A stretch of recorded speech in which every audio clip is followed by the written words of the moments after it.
इस पूरे देश को यह भी दिया है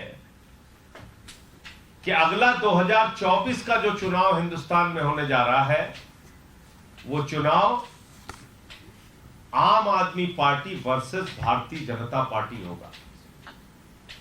आज की घटना से, भाजपा की बौखलाहट से, मोदी जी की बौखलाहट से यह भी साबित हो गया है कि 2024 का चुनाव मोदी वर्सेस केजरीवाल होगा। और ये बात मैं क्यों कह रहा हूं? क्योंकि जैसे ही दिल्ली और पंजाब से निकलकर अरविंद केजरीवाल जी गुजरात पहुंचते हैं, कहते हैं हम दिल्ली का मॉडल, पंजाब का मॉडल गुजरात में लाएंगे, लगातार प्रधानमंत्री जी हमलावर हो जाते हैं। फ्री की रेवड़ी, फ्री की रेवड़ी, फ्री की रेवड़ी। उसके बाद जब उस पर केजरीवाल जी खुलासा करते हैं कि भैया फ्री की रेवड़ी तो तुमने अपने दोस्तों को बांट रखी है, 10 लाख करोड़ रुपए कर्जा माफ किया, 5 लाख करोड़ रुपए टैक्स माफ किया, तो बोले सीबीआई ईडी को काम पे लगाओ। और मनीष सिसोदिया पे सीबीआई ईडी। और किस दिन कौन सी तारीख चुनी? प्रयास तो बहुत दिन से था, तारीख वो चुनी गई जब अमेरिका के अखबार में, एक प्रमुख अखबार में पहले पृष्ठ पर मनीष सिसोदिया की फोटो के साथ केजरीवाल की और मनीष सिसोदिया की शिक्षा क्रांति की खबर छपती है। तो इन पूरी घटनाओं से कहीं ना कहीं यह भी साबित होता है कि दरअसल अगला जो चुनाव होगा 2024 का लोकसभा, वो आम आदमी party versus Bharatiya Janata party होगा, मोदी वर्सेस केजरीवाल का चुनाव होगा। और हम लड़ेंगे। एक बात बहुत स्पष्ट दोपहर में भी बोला था, फिर बोल रहा हूं, अब ना तो आपसे केजरीवाल रुकने वाले हैं और ना ही आपसे शिक्षा और स्वास्थ्य का मॉडल रुकने वाला है। हमारा काम नहीं रुकेगा। आप बंद कीजिए हमारे स्वास्थ्य मंत्री को, आप कार्रवाई कीजिए शिक्षा मंत्री के ऊपर, लेकिन दिल्ली का कोई काम रुकेगा नहीं। एक अनपढ़ों की जमात ने, मैंने देखा सुबह से एक प्रोपागेंडा फैला रखा है, कह रहे पेड न्यूज छप गया, पेड न्यूज छप गया।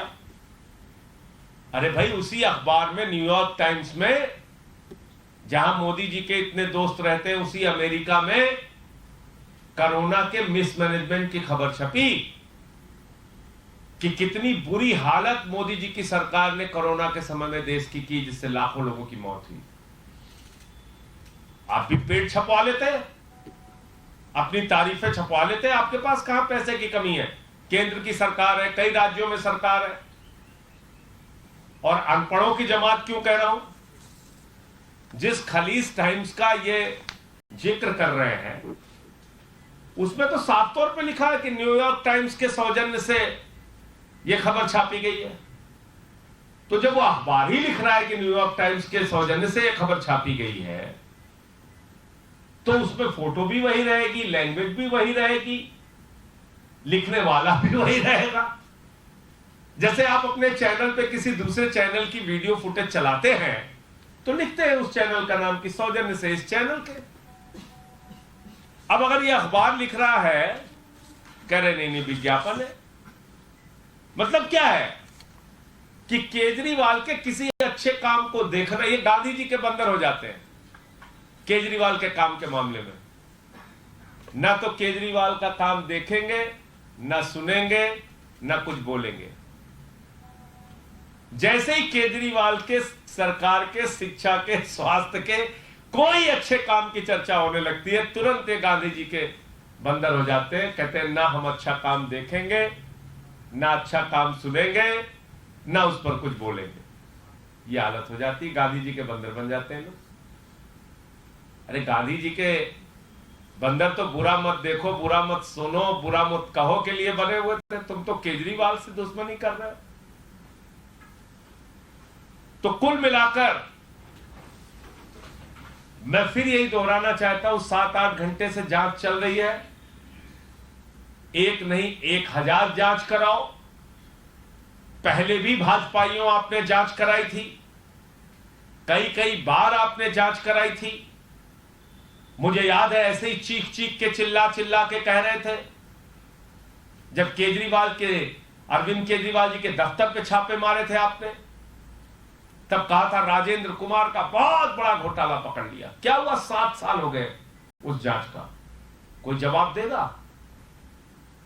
मनीष सिसोदिया जी के घर पे पहले भी आपने सीबीआई का छापा मारा, क्या निकला उसमें? कोई जवाब देगा? 400 फाइलों की सुंगलू कमेटी ने जांच की, बाद में क्लीन चिट दे दिया, क्या निकला? कोई बताएगा? 40 विधायकों को पकड़ के जेल में डाला, कोई कार्रवाई की? उन पर कुछ साबित हो पाया? कोर्ट ने बरी किया और दिल्ली पुलिस को फटकार लगाई कई मामलों में। इतनी दुर्भावना से कार्रवाई। जो भारतीय जनता पार्टी के साथ रहता है वो हरिश्चंद्र हो जाता है। येदियुरप्पा भ्रष्टाचार के मामले में निकाले गए, फिर उन्हीं को पार्टी में ले लिया, उनको संसदीय बोर्ड में शामिल कर दिया। रेड्डी ब्रदर्स के हजारों करोड़ के माइनिंग घोटाले का क्या हुआ? येदियुरप्पा के हजारों करोड़ के माइनिंग घोटाले का क्या हुआ? किसको सजा हुई? कौन जेल गया?